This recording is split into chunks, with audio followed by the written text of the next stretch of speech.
الرحمن الرحیم۔ السلام علیکم ورحمۃ اللہ وبرکاتہ۔ اسرائیل کی تاریخی حقیقت کیا ہے؟ بنی اسرائیل سے متعلق تاریخی حقیقت یہ ہے کہ انہوں نے بہت سے نبیوں کو قتل کیا، جن میں ان کے اپنے قبیلے کے حضرت زکریا علیہ السلام اور حضرت یحییٰ علیہ السلام بھی شامل ہیں۔ حضرت ابراہیم علیہ السلام کے بڑے بیٹے حضرت اسماعیل علیہ السلام تھے اور چھوٹے بیٹے حضرت اسحاق علیہ السلام تھے۔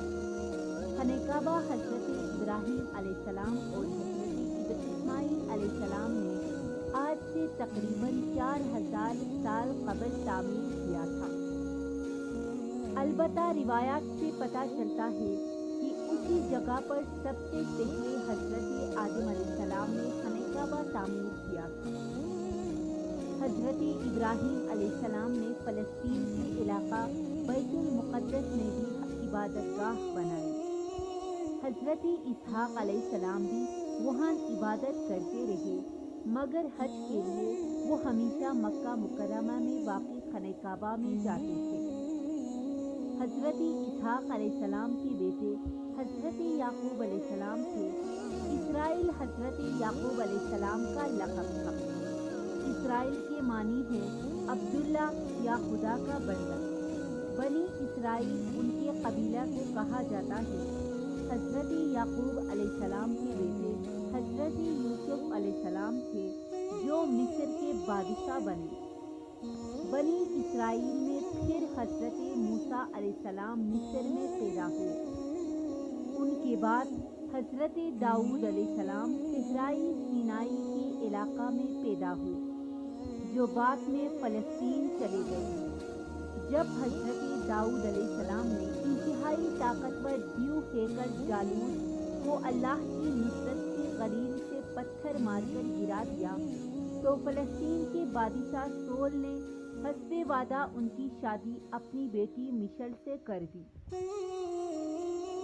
سول کے مرنے کے بعد حضرت داؤد علیہ السلام فلسطین کے بادشاہ بنے۔ حضرت داؤد علیہ السلام کی وفات کے بعد ان کے بیٹے حضرت سلیمان علیہ السلام فلسطین کے بادشاہ بنے۔ اللہ سبحانہ وتعالیٰ نے ہوا، جن اور ہر قسم کے جانور حضرت سلیمان علیہ السلام کے تابع کر دیے تھے۔ قبل مسیح 961 سے قبل مسیح 922 کے دوران حضرت سلیمان علیہ السلام نے جنوں کی مدد سے مسجد اقصیٰ اسی جگہ تعمیر کروائی جہاں حضرت ابراہیم علیہ السلام نے عبادت گاہ تعمیر کرائی تھی۔ 586 قبل مسیح میں یہ ریاست 2 حصوں میں تقسیم ہو گئی۔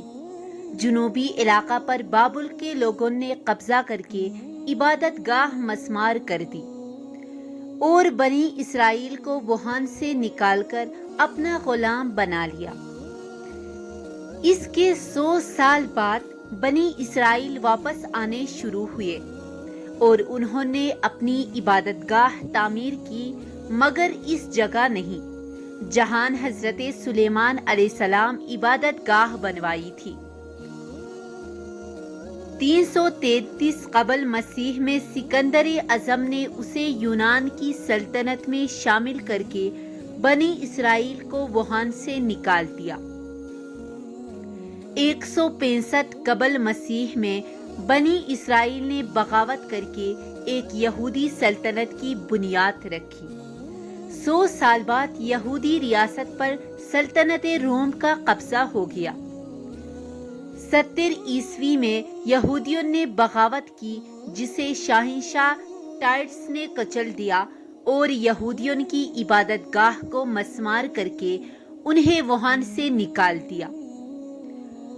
روم کے بادشاہ ہیدریان نے یہودیوں کو شروع میں بیت المقدس آنے کی اجازت دی، لیکن بغاوت کرنے پر بیت المقدس کے شہر کو مکمل طور پر تباہ کر کے یہودیوں کو غلاموں کے طور بیچ کر شہر بدر کر دیا اور ان کا واپس بیت المقدس آنا ممنوع قرار دے دیا۔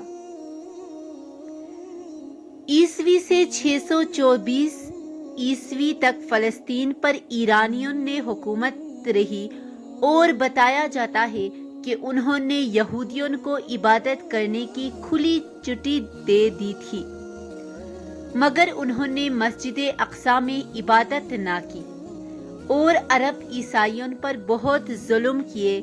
اس کے بعد بازنطینی حکومت آئی جس نے 636 عیسوی میں مذہبی پیشوا کے کہنے پر بغیر جنگ کے حضرت عمر رضی اللہ تعالیٰ عنہ کو محافظ اور امن کا پیغمبر قرار دے کر بیت المقدس ان کے حوالے کر دیا۔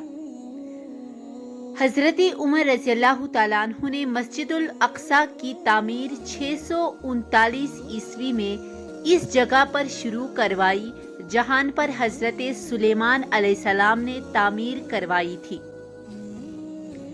636 سے 1918 عیسوی تک یعنی 1282 سال تک فلسطین پر، جس میں اردن بھی شامل تھا، مسلمانوں کی حکومت رہی۔ بس اس میں جو وہ عرصہ شامل نہیں ہے جس میں صلیبیوں یعنی عیسائیوں سے جنگیں ہوئے۔ اس وقت تک یہودیوں کو فلسطین سے باہر ہوئے 1800 سال ہو چکے تھے۔ بنی اسرائیل کے متعلق تاریخی حقیقت یہ ہے کہ انہوں نے بہت سے نبیوں کو قتل کیا، جن میں ان کے اپنے قبیلے کے حضرت زکریا علیہ السلام اور یحییٰ علیہ السلام بھی شامل ہیں۔ حضرت عیسیٰ علیہ السلام بھی اسی قبیلہ سے تعلق رکھتے تھے۔ ان کو بھی قتل کرنا چاہا مگر اللہ نے انہیں بچا لیا اور ان کے کسی ساتھی کو صلیب پر سولی پر چڑھا دیا۔ تاریخ گواہ ہے کہ یہودیوں نے ہمیشہ ظلم ڈھائے ہیں، چاہے وہ نبی ہو یا چاہے خلق خدا، آج بھی وہ یہی کر رہے ہیں۔ اگر میری ویڈیو اچھی لگی ہو تو اس چینل کو سبسکرائب کرنا مت بھولیے گا۔ جزاک اللہ۔